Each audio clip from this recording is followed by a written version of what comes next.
Hi everyone, today I'll be presenting about respiratory syncytial virus. I know I'm saying that word wrong, excuse me. This is commonly known as RSV. It's a common and serious respiratory virus that affects infants, young children, elderly individuals, and people with weakened immune systems. If you don't know what RSV is, it is a respiratory infection that comes off as cold-like symptoms, but it's pretty more serious than just your common cold. RSV was first identified by this man right here. His name is Robert Chancock, and it was identified in 1956. It was initially isolated from a chimpanzee, which is pretty cool, with respiratory symptoms, and was originally called the chimpanzee coryza virus. And then later on, it was linked to respiratory illnesses in children, which was what Mr. Chancock specialized in, and it made a significant impact in the pediatric careers.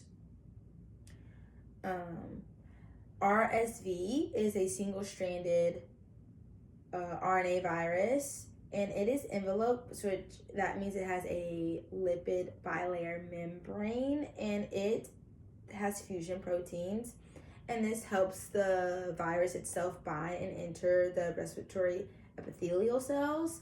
And because they're fusion proteins, it causes the syncytia formation, which this is where this word comes from. And these infected cells merge together, and they are able to go through the epithelial cells easier.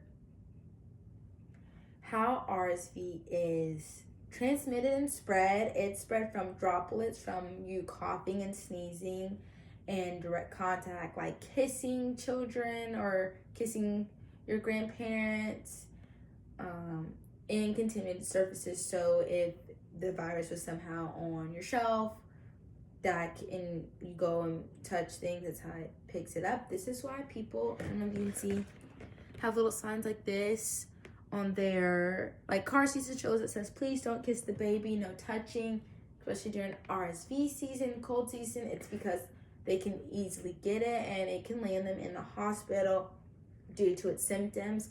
Some symptoms include running noses, coughing and sneezing, wheezing, a fever, decreased appetite, and if it gets more serious and it goes untreated, because it does come up as a common cold, it can turn into bronchitis and pneumonia.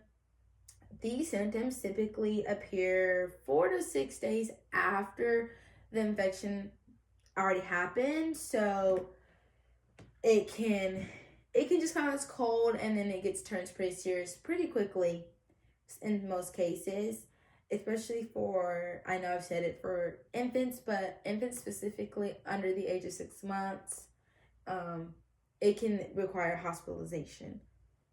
There is no really typical prevention and treatment for RSV, but it's really about good hygiene, disinfecting everything, and avoiding exposure during the RSV season is what infants try to avoid.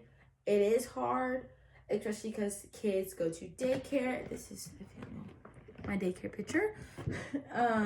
Kids go to daycare, and kids bring all kind of things like hand, foot, and mouth, RSV, strep. It comes. People have been looking for RSV vaccines and antibody treatments. In conclusion, RSV, oh, I forgot a symptom. You can also have rashes. Their bodies will be covered in rashes, sadly. And in conclusion, RSV is really just more than a common cold. It's just really more serious. And I chose RSV because I personally am a daycare teacher, so I've seen it all. I've seen the rashes over the body. I've seen the hard breathing, the labored breathing. I just thought it connected with me. RSV, daycare, kids, daycare teacher.